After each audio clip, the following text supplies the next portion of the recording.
बाबा आज तो खुश बहुत होंगे।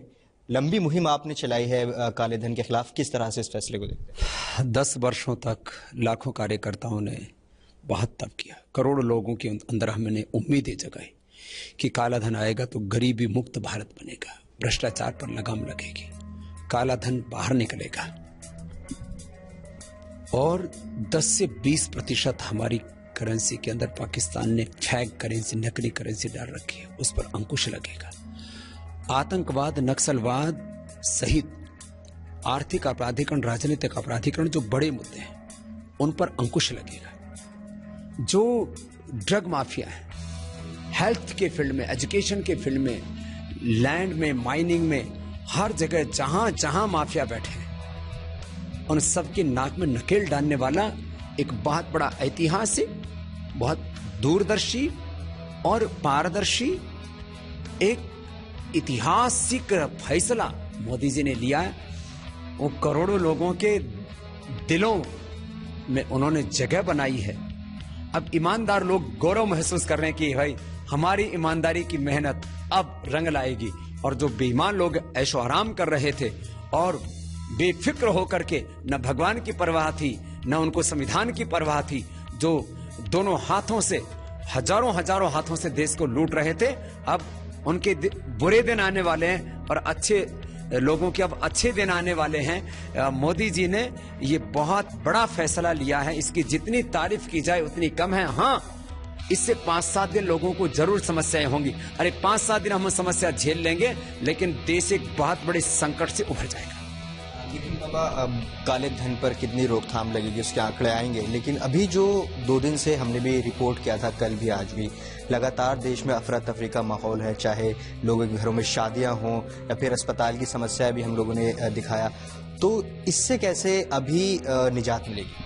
देखो जावेद भाई, कोई आदमी हॉस्पिटल में इलाज करा रहा है, अपने उस 99% लोगों के खाते खुल चुके हैं लगभग। कोई चेक ड्राफ्ट दे और हॉस्पिटल वाले को लेना पड़ेगा, और यदि नहीं लेता है तो जो है वो किसी थाने में शिकायत करवाए, और गवर्नमेंट इस तरह की व्यवस्था करेगी जो चेक ड्राफ्ट नहीं लेगा उसके खिलाफ आपराधिक मामले दर्ज होंगे। जहां तक आप शादी विवाह की बात कर रहे हो, तो माना कि शादी विवाह के लिए जो ज्वेलरी है, जो फर्नीचर है या जो बड़ा सामान है, वो तो बड़ी दुकानों से आते हैं, वो चेक ड्राफ्ट क्यों नहीं लेंगे? लेना चाहिए उनको। और बाकी दाल, चावल, आटा यदि खरीदने का प्रश्न है, वो उनको यदि लोग कैश में देते हैं, चेक में नहीं देते, तो पतंजलि की दुकान पर चले जाएं, हम उनको दिलाएंगे। क्यों? मतलब मैंने एक विकल्प दिया, और हम तो वैसे भी सस्ता देते हैं। तो लोगों को भी सहयोग करना चाहिए, हॉस्पिटलों को सहयोग करना चाहिए, कोई चेक ड्राफ्ट ले। जो लोग शादी विवाह का सामान बेचते हैं उन लोगों को सहयोग करना चाहिए। ये तो देश सबका है ना भाई। माना कि मरीजों को, माना कि जिनकी अभी तत्काल शादियां, 2 दिन में जिनकी शादियां, उनको थोड़ी दिक्कत है, और 2 दिन के बाद तो अब एक ही दिन का तो प्रश्न रह गया। अभी तो शनिवार रविवार को भी बैंक खुलेंगे प्रारंभिक दौर में, तो 2 दिन कष्ट झेल लेंगे, लेकिन सदियों के लिए देश के अंदर एक जो बहुत बड़ा संकट था, वो संकट से देश उभर जाएगा। इन सब के बावजूद सरकार की कोशिश है, विरोधी पार्टियां सवाल उठा रहे हैं, चाहे राहुल गांधी हो, आम आदमी पार्टी इसे तुगलकी फरमान कह रही है। विरोधियों को किस तरह से सरकार अब जवाब? देखिए, भगवान राम से, भगवान कृष्ण से, महर्षि दयानंद से, महात्मा गांधी से भी सब लोग खुश नहीं थे। मनमोहन सिंह जी से मैं मिला था जब यूपीए की सरकार थी, उन्होंने भी माना था 500,000 रुपए के नोट वापस लेने चाहिए। हमारा ये सबसे बड़ा मुद्दा, और करीब 10 सालों से हमने इसको जन आंदोलन के रूप में उठाया देश भर में।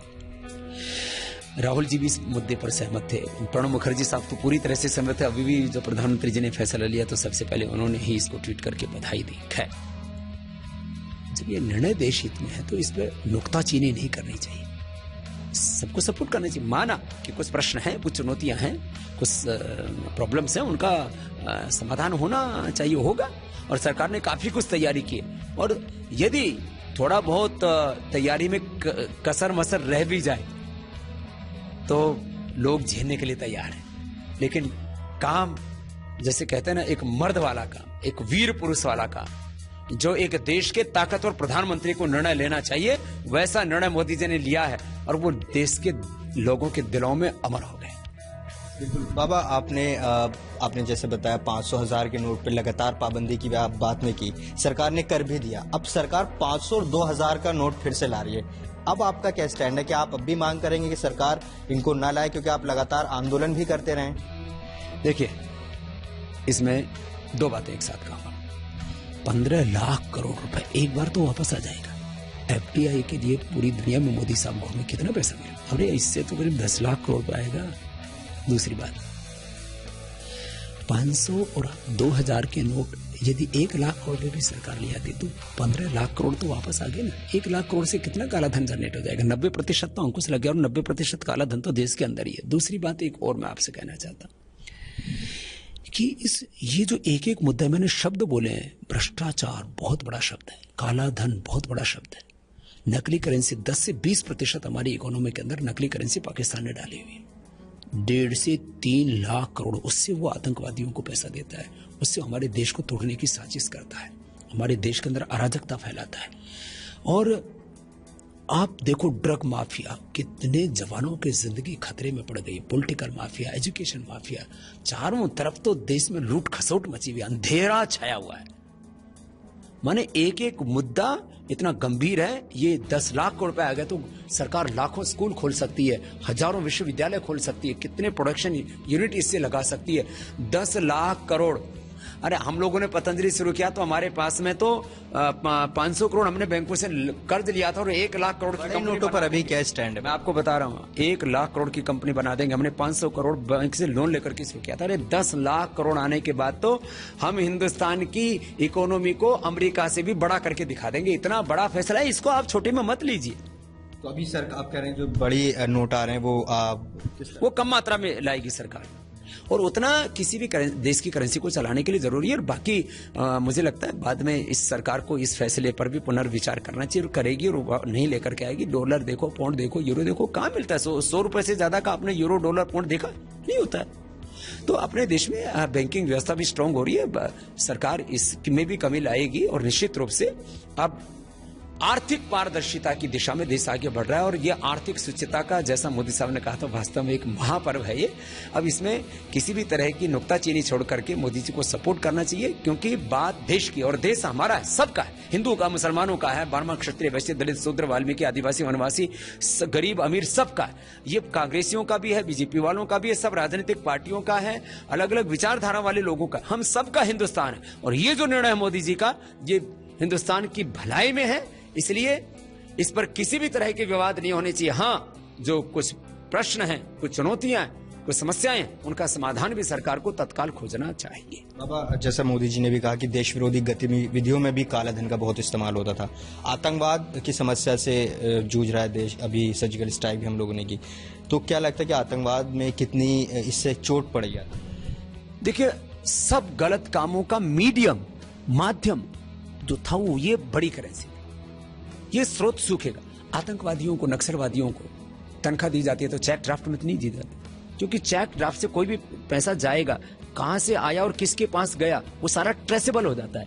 कैश से एक से दूसरे हाथ में गया, किसी को पता ही नहीं लगता। में सबसे बड़ी समस्या कैश की ये होती है, और इसीलिए हमने इसको लॉजिकली 5 साल तक तो बड़ी बड़ी सभाएं पूरे देश में जन जागरण के लिए की, और 10 साल से हमने अपने मंचों से इस मुद्दे को उठाया। इसके पीछे हमने हेतु दिए। आज पूरे देश में हजारों जगह छापे पड़े, बेईमान अफसरों के ऊपर, बेईमान पॉलिटिशियंस के ऊपर, बेईमान व्यापारियों के ऊपर, करप्ट ब्यूरोक्रेट्स, करप्ट जो है कॉर्पोरेट और करप्ट पॉलिटिशियंस, सबके पास में मिला क्या? पैसे, रिश्वत के रूप में जो पैसे देते हैं, तो 500,000 रुपए के नोट प्रयोग किए। ड्रग वाले किसका प्रयोग करते हैं? इसी का करते हैं। जब भी MBBS की या MD की को डिग्री लो और वहां पर एडमिशन के लिए जाते हैं, तो कौन से 500,000 रुपए के नोट इस्तेमाल होते हैं। नोट के बदले जब वोट खरीदे जाते हैं तो 500,000 के नोट प्रयोग होते हैं। चुनाव में शराब का इस्तेमाल होता है तो 500,000 रुपए के नोट उसमें इस्तेमाल होते हैं। MLA MP खरीदे जाते हैं तो जो है बड़े नोटों का इस्तेमाल होता है। लैंड माफियाओं से जब आप खरीदने के लिए जाओ जमीन, तो भी वहां पर 500,000 रुपए के नोट। जहां जहां पर भी आर्थिक अपराध हो रहे हैं, राजनीतिक अपराध हो रहे हैं, सब जगह मीडियम ये 500,000 रुपए का नोट बना हुआ था। इसलिए इसके ऊपर अंकुश लगा तो सारी चीजों पर अंकुश लग गया। मोदी जी ने मूल पर प्रहार किया, पाप को जड़मूल से उखाड़ देने का काम किया है। तो अब ब्लैक मनी रखने वालों को क्या सुझाव देंगे? ब्लैक मनी रखने वाले जो उनके आस पड़ोस में नौकर चाकर 25-50 सालों से काम कर रहे हैं, किसी को 10, किसी को 25-50 लाख करोड़ रुपए भी देते तो क्या है, उनको फर्क पड़ता है। नौकर तो बैंक में जाकर सीधे जमा करा देगा, उसके कुछ पैसे कटे भी होंगे तो कोई बात नहीं। कुछ उनके पास में आस पड़ोस में गरीब मोहल्ले मेरे लोग रहते, कुछ जाकर के वहाँ पर बांट आए तो गरीब मोहल्ले वालों के भी खातों में कुछ पैसा चला जाएगा। कुछ उनके आस पड़ोस में कोई गौशाला है, कोई धर्मशाला है, कोई मंदिर है, कोई मस्जिद है, कोई गिरजाघर है, वहाँ जाकर के कुछ पैसा दे करके आ जाए, जिससे कि पुण्य भी मिल जाएगा। जो है कि गलत तरीके से ब्लैक मनी को वाइट कर, अरे गलत, वो बैंक में चला जाएगा ना। वो जो गौशाला वाले हैं, धर्मशाला वाले, उनके पास भी तो बेकार हो जाएगा, फिर वो अंततः गत्वा मतलब मुख्य धर्म में आ जाएगा। तो जिनके पास भी काला धन है वो धर्म के काम करें, पुण्य के काम करें, गरीबों की सेवा के काम करें। मोदी जी ने खाते तो पहले खुलवा दिए थे, उन खातों में पैसा भी डल जाएगा। तो कांग्रेसियों का और राजनीतिक दलों का यह आरोप कि मोदी जी ने खाते तो खुलवा दिए, पैसा कब आएगा, पैसा डलवाने वाला काम में मोदी जी ने कर दिया। थोड़ा सपोर्ट कीजिए, नहीं तो आपके पैसे तो बेकार हो ही जाने। मैं अपने लिए आपसे नहीं मांग रहा हूँ, मुझे बिल्कुल मत दीजिए, मैं आपका लूंगा भी नहीं। आप ये पैसा जो भी आपके आस पड़ोस में कोई धर्म का काम कर रहा है, कोई ट्रस्ट का चला रहा है, कोई विद्यालय चला रहा है, जितने भी भलाई के काम हो रहे हैं, गौशाला आदि तमाम जो है बड़ी तंगी में जूझ रहे हैं, उन सबका भला हो जाएगा।